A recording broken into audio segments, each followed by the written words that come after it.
시청자 여러분 안녕하십니까? 헬로티비 뉴스입니다. 네, 김난영 아나운서도 네. 14일에 재난 안전 문자 받았죠? 그럼요. 네. 주변에 동시에 막 여러 전화기에서 삐삐 경보음이 울리던데 알고 봤더니 이제 제주 서귀포 남서쪽 해상에서 발생한 지진 관련된 경보음이었죠. 네, 이번에 발생한 지진 규모가 4.9라고 하는데 네. 제주에서 발생한 지진 중에서는 역대 가장 강력한 네. 규모였다고 합니다. 건물이 흔들릴 정도의 진동을 느낀 분들도 많았다고 하는데요. 전남과 부산 지역에도 이 여파가 감지됐다고 합니다. 인근에 계신 분들은 여진에 대비하면서 관련 정보를 계속 확인하셔야겠습니다. 네, 모두 아시겠지만 지진이 발생할 경우에 일단 떨어지는 물건에 몸을 다치지 않게 머리를 보호하고 식탁 아래에 일단 몸을 숨기는 것이 좋고요. 그 이후 진동이 멈춘 후에 이동을 해야 안전하다는 사실을 기억하셔야겠습니다. 헬로티비 뉴스 시작하겠습니다.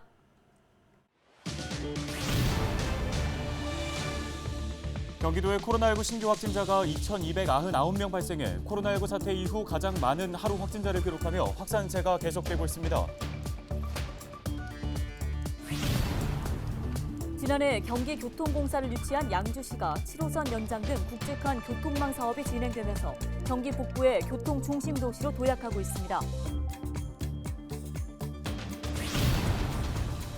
고공행진을 하던 동두천 집값이 최근 하락세로 전환되면서 동두천시가 국토교통부에 조정 대상 지역 해제를 재차 건의했습니다. 청소년을 대상으로 불법 대리 입금과 대리 구매로 고금리 이자와 수수료를 챙겨온 14명이 경기도 공정특별사법경찰단의 덜미를 붙잡혔습니다.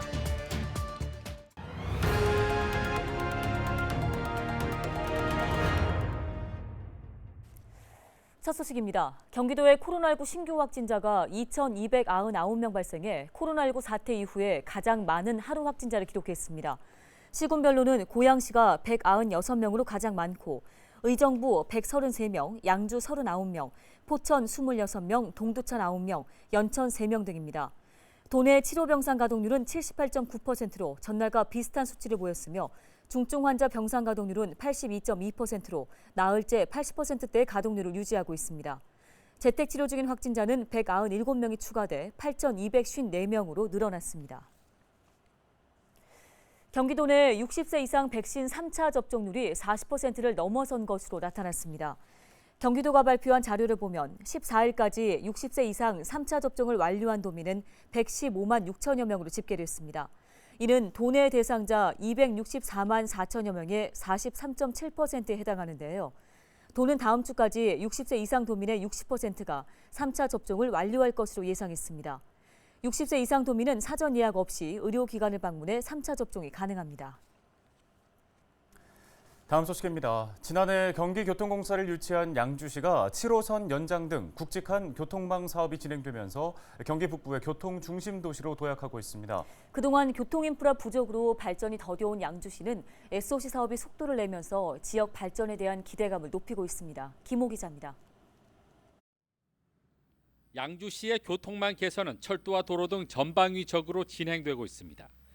먼저 전철 7호선 도봉산 양주 옥정 연장 공사가 전 구간 차질 없이 진행되고 있습니다. 노선 방식을 두고 갈등을 빚었던 양주 포천 7호선 연장 사업도 최근 가닥이 잡혔습니다. 도봉산 옥정 15km 구간은 오는 2025년까지 완공을 목표로 공사가 진행되고 있고 당초 단선으로 진행될 예정이었던 옥정 포천 17km 구간도 2028년까지 복선으로 건립하기로 했습니다. 경제성을 이유로 운행이 중단됐던 교외선도 2023년 재개통을 목표로 사업 절차가 진행 중입니다. 고양 능곡에서 양주 장흥을 거쳐 의정부까지 32km 구간을 동서로 연결하는 교외선 운행이 재개되면 지역 주민들의 교통 편의는 물론 교외선 인근 개발 사업이 탄력을 받을 전망입니다.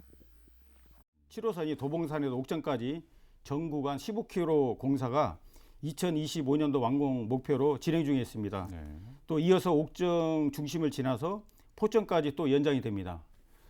서부권은 경기 서북부를 동서로 연결하는 교외선이 2024년 다시 운행하는 것을 목표로 현재 관련 절차가 진행 중에 있습니다.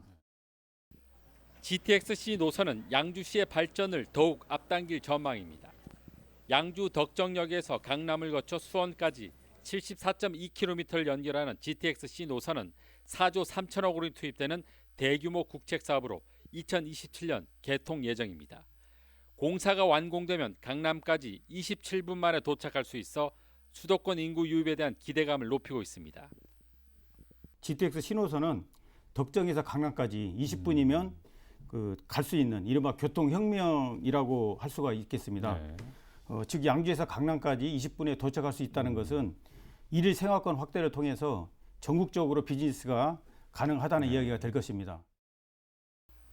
도로망 확충도 속도를 내고 있습니다.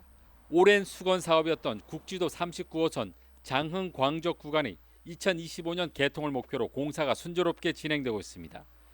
또 수도권 제2순환 고속도로 파주 양주 구간 24.8km 구간이 2023년 개통되고 2025년 김포 파주 연결 공사가 완료되면 양주에서 인천공항까지 1시간이면 갈 수 있게 됩니다. 서울 양주 고속도로 사업도 윤곽이 잡혔습니다.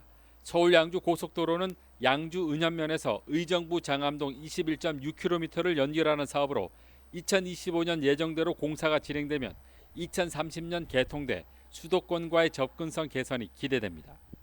제2순환 고속도로하고 제1순환 고속도로를 직접 연결하면서 서울, 양주, 연천까지 올라가는 서울 양주 간 고속도로 21.6km 노선도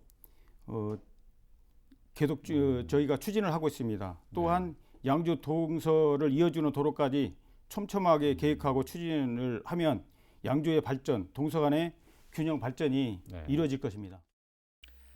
양주시는 철도와 도로망 확충 사업은 대부분 국비 지원 사업인 만큼 예산 집행이 순조롭게 진행될 수 있도록 지역 정치권과의 협력에 주력할 방침입니다. 지난해 경기교통공사를 유치한 양주시, 대규모 교통망 확충을 통해 경기 북부 최대 교통 중심 도시를 꿈꾸고 있습니다. 헬로티비 뉴스 김호입니다. 최근 동두천 집값이 하락세로 전환된 가운데 동두천시가 국토교통부에 조정 대상 지역 해제를 재차 건의했습니다. 동두천시는 지난 14일 국토부에 조정지역 해제 요청서를 전달했습니다. 시의 조정지역 해제 건의는 이번이 세 번째인데요. 시는 요청서에서 최근 수도권에서 유일하게 동두천시의 아파트 매매 가격이 하락했다는 보고가 있다며 조정 대상 지역 지정 후 거래량이 급감했다고 밝혔습니다. KB부동산이 발표한 11월 마지막 주 주간 아파트 동향에 따르면 동두천시 아파트 매매 가격은 0.05% 떨어지며 수도권에서 올해 들어 처음으로 마이너스 변동률을 기록했습니다. 청소년을 대상으로 불법 대리 입금과 대리 구매로 고금리 이자와 수수료를 챙겨온 14명이 경기도 공정특별사법경찰단의 덜미를 붙잡혔습니다. 경기도 특사경은 SNS를 통해 청소년에게 접근해 돈을 빌려주고 연 이자율 5,000%가 넘는 고금리를 받은 대리 입금자 11명과 미성년자에게 술과 담배 등을 대신 사주고 수수료를 받은 대리 구매자 3명을 적발했다고 밝혔습니다. 이들이 빌려준 대출 규모는 7억 원에 달하며 피해자는 1,600여 명에 이르고 적발된 14명 가운데 3명은 미성년자인 것으로 알려졌습니다. 특사경은 청소년들이 대리 입금이나 대리 구매를 하게 되면 개인정보 유출은 물론 폭행이나 협박 등 2차 가해로 이어질 수 있다며 주의를 당부했습니다. 의정부시가 그동안 문화도시 지정을 위해 꾸준한 한걸음을 걸어왔는데요. 최근 예비 문화도시에 선정되는 쾌거를 거두면서 법정 문화도시에 대한 기대가 커지고 있습니다. 네, 의정부 문화재단 문화도시 추진지원단의 백정희 부단장을 연결해 관련 이야기 나눠보겠습니다.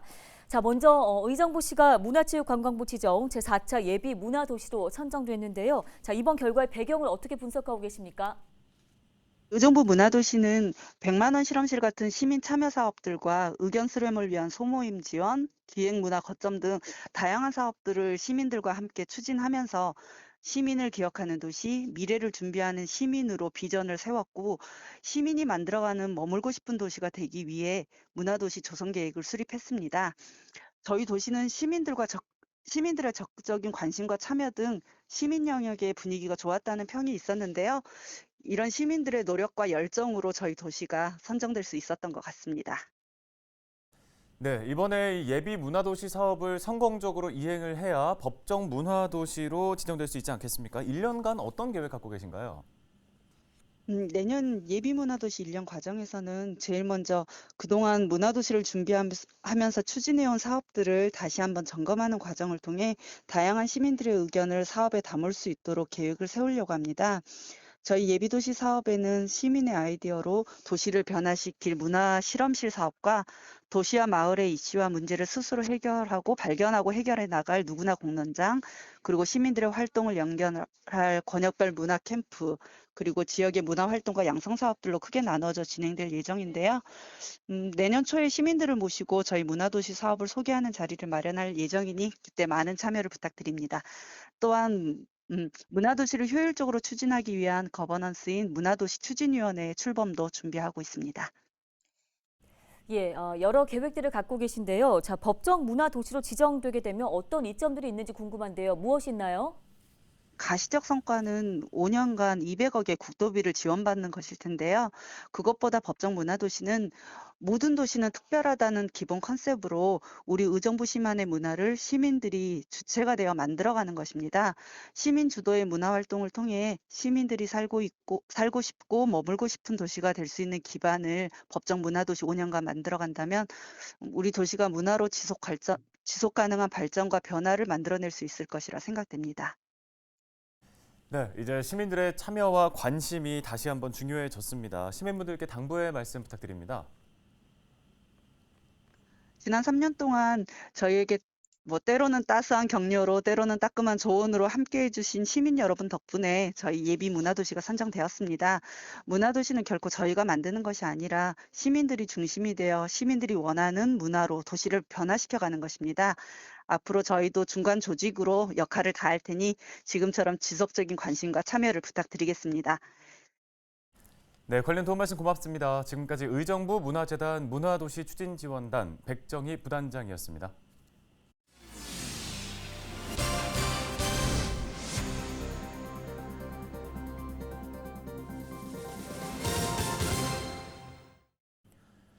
코로나19 장기화로 헌혈이 줄면서 혈액 수급에 비상이 걸렸습니다. 야외 활동이 줄어드는 겨울철이라 상황이 쉽게 나아지지 않을 것으로 보이는데요. 네, 부족한 혈액 수급을 돕기 위해 꾸준히 헌혈에 동참하는 분들이 있어 눈길을 끕니다. 최창순 기자입니다. 29년차 공무원 생활을 하고 있는 이남희 씨. 혈액이 부족하다는 소식을 듣고 한 걸음에 헌혈의 집으로 달려왔습니다. 지난해부터 틈날 때마다 하고 있는데 어느새 20회 가까이 됐습니다.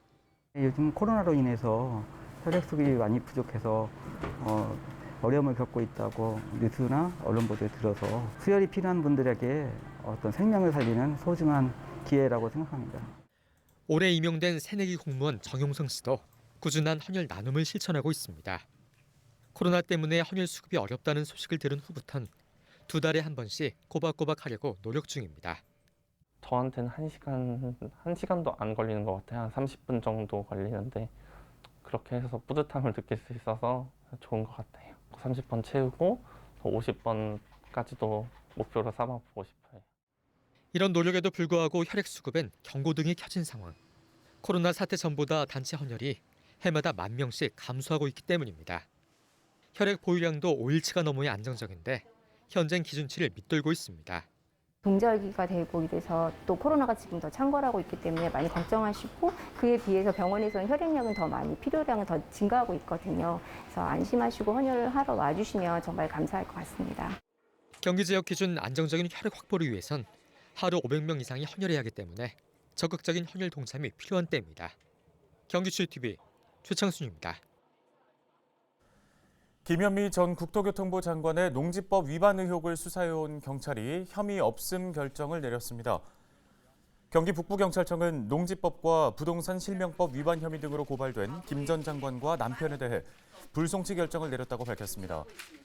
김 전 장관 부부는 지난 2012년 연천군 장남면에 농지를 매입하고 3년 뒤 단독주택을 지었지만 실제로 농사를 짓지 않고 주택을 동생에게 처분했다는 의혹을 받았습니다. 경찰은 불법 전용 의혹이 제기된 농지는 김 전 장관 남편이 소나무를 재배할 목적으로 경작 중인 사실을 확인했으며 미경작 상태인 일부 농지는 형사처벌 대상이 아닌 행정처분 대상이어서 연천군에 통보 조치했습니다. 네, 오늘 저희가 준비한 소식은 여기까지입니다. 시청해주신 여러분 고맙습니다.